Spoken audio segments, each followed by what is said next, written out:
Assalamualaikum warahmatullahi wabarakatuh, Bapak Ibu Guru dimanapun berada.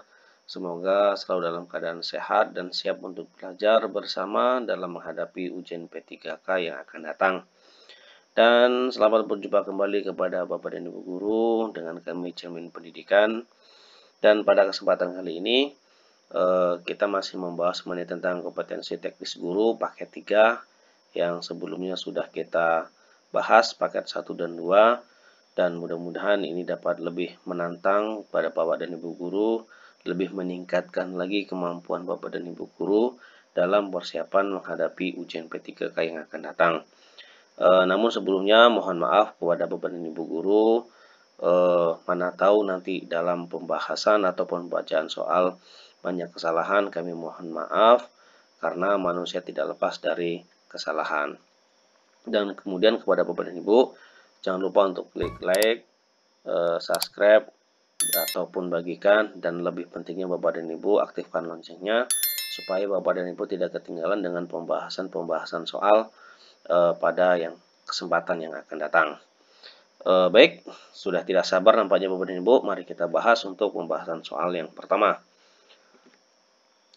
Dalam mengawali pelajarannya, Pak Ali merumuskan pertanyaan mengumpulkan data informasi dengan berbagai teknik, mengasosiasi, menganalisis, mengolah data informasi, dan menarik kesimpulan serta mengkomunikasikan hasil yang terdiri dari kesimpulan untuk memperoleh pengetahuan, keterampilan, dan sikap. Langkah yang dilakukan Pak Ali itu merupakan bagian dari model pembelajaran.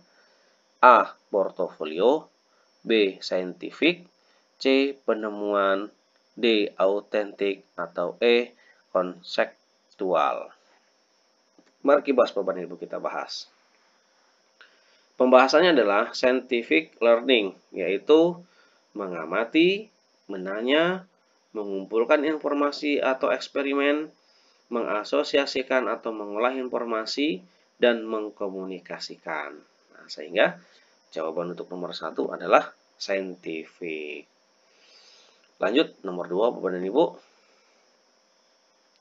Dalam mengawali pelajarannya, Pak Maman Nendar menyampaikan suatu permasalahan guna menggugah dan menimbulkan kepenasaran para siswanya.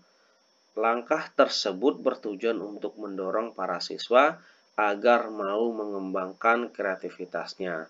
Langkah yang dilakukan Pak Maman Nender itu merupakan bagian dari model pembelajaran. A. Portofolio, B. Scientific, C. Discovery Learning, D. Authentic, E. Kontekstual atau Techniking dan Learning. Mari kita Bapak dan Ibu kita bahas. Discovery Learning adalah pemberian rangsangan, kemudian pernyataan atau identifikasi masalah, pengolahan data, pembuktian, dan menarik kesimpulan. Nah, jadi bisa kita simpulkan untuk nomor 2 jawabannya adalah Pak Maman menggunakan model pembelajaran Discovery Learning. Lanjut, nomor 3 Bapak dan Ibu. Siswa membuat laporan hasil pengamatan proses fotosintesis termasuk penilaian. A. Kinerja, B. Produk, C. Portofolio, D. Proyek, atau E. Proyek. Mohon maaf Bapak dan Ibu, D dan E sama. Mari kita bahas Bapak dan Ibu. Membuat laporan merupakan pekerjaan yang memiliki hasil produk, sehingga yang menjadi penilaian adalah produknya. Nah, sehingga untuk menjawab nomor 3 jawabannya adalah produk. Lanjut, nomor 4 Bapak dan Ibu. Guru menguasai bidang keilmuan lain yang menunjang proses pembelajaran adalah kompetensi A. Pedagogik, B. Profesional, C. Kepribadian, D. Sosial, atau E. Budaya. Mari Bapak dan Ibu kita bahas. Kompetensi pedagogik pada dasarnya adalah kemampuan guru dalam mengolah pembelajaran peserta didik, seperti halnya menguasai karakteristik peserta didik, menguasai teori belajar dan prinsip-prinsip pembelajaran yang mendidik, pengembangan kurikulum, dan lain-lain. Nah, bisa kita simpulkan dalam pembahasan cukup jelas Bapak dan Ibu, yaitu jawabannya adalah pedagogik. Lanjut, untuk nomor 5. Jika ingin membangkitkan rasa ingin tahu, maka cara efektif yang akan Anda lakukan adalah A. Diajak ke perpus rutin dan membuat mading poster. B. Diajak ke laboratorium sains dan mencari literatur tentang sains. C. Kegiatan membaca rutin setiap pagi sebelum masuk ruangan dan membuat majalah dinding. D. Memajang hasil karya puisi siswa. Atau E. Lomba menulis naskah drama. Mari kita bahas Bapak dan Ibu. Membangkitkan rasa ingin tahu yaitu 1. Melatih berpikir terbuka dalam belajar. 2. Melatih ketelitian. 3. Membangkitkan bertanya. Yang 4. Menghindari pembelajaran yang membosankan. Yang kelima adalah belajar meneliti atau eksperimen. Nah, bisa kita simpulkan untuk nomor 5 adalah diajak ke laboratorium sains dan mencari literatur tentang sains. Lanjut, nomor 6. Pemberian umpan balik kepada peserta didik penting dilakukan untuk meningkatkan keberhasilan, memperbaiki kesalahan, membantu untuk mengungkapkan kesalahpahaman, menyarankan perbaikan tertentu. Jenis umpan balik jika siswa homogen adalah jenis umpan balik jika siswanya homogen. Apakah A. Representative feedback, cumulative feedback, C. Quantitative feedback, D. Institutionalist feedback, atau E. External feedback. Mari kita bahas Bapak dan Ibu. Cumulative feedback adalah umpan balik yang datang kepada komunikator untuk kemudian dihimpun dahulu dan tidak segera diubah ke bentuk tindakan berikutnya. Karena komunikator harus mampu untuk mempertimbangkan terlebih dahulu untuk dapat membuat kebijaksanaan selanjutnya. Cocok untuk siswa yang homogen. Sudah jelas dalam pembahasan Bapak Ibu, sehingga untuk nomor 6 jawabannya adalah cumulative feedback. Lanjut untuk nomor 7 Bapak dan Ibu. Media pembelajaran yang cocok untuk menjelaskan materi tentang Ken Arok dan Ken Dedes adalah A. Sejarah tokoh masyarakat Jawa, B. Sumber buku paket, C. Gambar peta dan globe, D. Video kisah Ken Arok dan Ken Dedes, E. Gambar candi. Mari kita bahas Bapak dan Ibu. Media pembelajaran adalah salah satu media yang berfungsi untuk mempermudah dalam proses pemberian informasi dalam suatu pembelajaran. Sedangkan sumber belajar adalah seluruh sumber yang bisa digunakan untuk mendapatkan materi atau data dalam rangka proses pencapaian tujuan dari pembelajaran. Dari opsi pilihan di atas, video kisah Ken Arok dan Ken Dedes merupakan media pembelajaran yang mempermudah dalam proses pemberian informasi dalam pembelajaran. Nah, dalam pembahasan sudah jelas juga Bapak dan Ibu, sehingga nomor 7 jawabannya adalah video kisah Ken Arok dan Ken Dedes.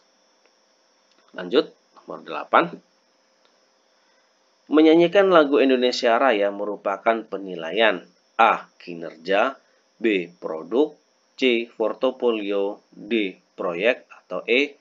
Praktek. Mari Bapak dan Ibu kita bahas. Menyanyikan merupakan kata kerja Bapak dan Ibu. Sehingga yang menjadi penilaian adalah prakteknya. Ya. Jawabannya adalah E.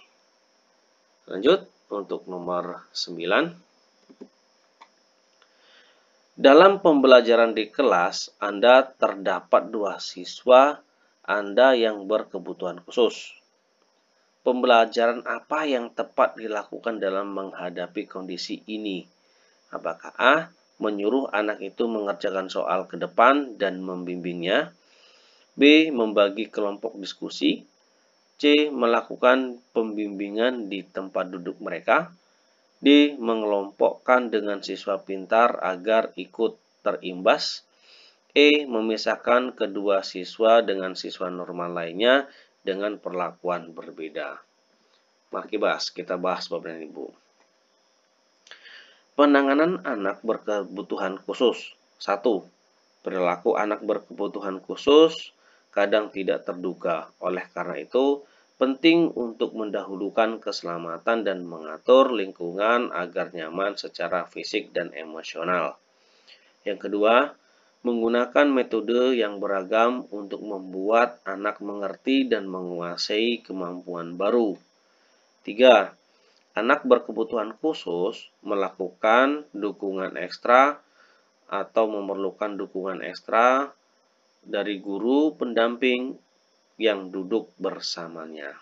Nah, dalam pembahasan jelas Bapak dan Ibu, sehingga untuk nomor 9 jawabannya adalah memisahkan kedua siswa dengan siswa normal lainnya dengan perlakuan yang berbeda. Karena perlu dipisahkan tadi untuk terhindar dari kegiatan-kegiatan fisik dan kemudian melakukan pendampingan atau perlakuan yang berbeda untuk mendampingi siswa-siswi yang berkebutuhan tadi, supaya lebih paham dalam pembelajaran. Lanjut, nomor 10. Dalam rangka menilai tingkat keberhasilan pembelajaran, maka perlu dilakukan penanaman dalam bentuk tes. Di dalam penilaian dikenal dengan istilah tes formatif dan tes sumatif. Perbedaannya adalah A. Cakupan materi dan bentuk soal. B. Bentuk soal dan waktu pelaksanaan. C. Cakupan materi dan waktu pelaksanaan. D. Bentuk soal dan kondisi peserta didik. Atau E. Soal, isai, dan soal pilihan ganda. Mari kita bahas Bapak dan Ibu. Tes formatif adalah penilaian ulangan harian, sedangkan tes sumatif adalah penilaian akhir semester. Sehingga yang membedakan adalah cakupan materi dan waktu pelaksanaannya. Nah, dalam pembahasan ini sudah jelas sekali Bapak dan Ibu, maka untuk nomor 10 jawabannya adalah cakupan materi dan waktu pelaksanaan. Nah, baik demikian Bapak dan Ibu untuk kompetensi teknis guru paket 3 ini. Mudah-mudahan dapat membantu dan lebih meningkatkan pemahaman Bapak dan Ibu dalam teknis guru, sehingga Bapak dan Ibu lebih siap lagi menghadapi ujian tahap 3 yang akan datang. Nah, sebelumnya mohon maaf Bapak dan Ibu apabila dalam pembacaan ataupun menjawab ada kesalahan, mohon maaf yang sebesar-besarnya. Dan jangan lupa Bapak dan Ibu untuk like, subscribe, dan aktifkan loncengnya supaya Bapak dan Ibu tidak ketinggalan pembahasan-pembahasan soal berikutnya. Dan kita akan lanjutkan untuk pembahasan kompetensi teknis guru paket yang keempat. Demikian Bapak dan Ibu. Assalamualaikum warahmatullahi wabarakatuh.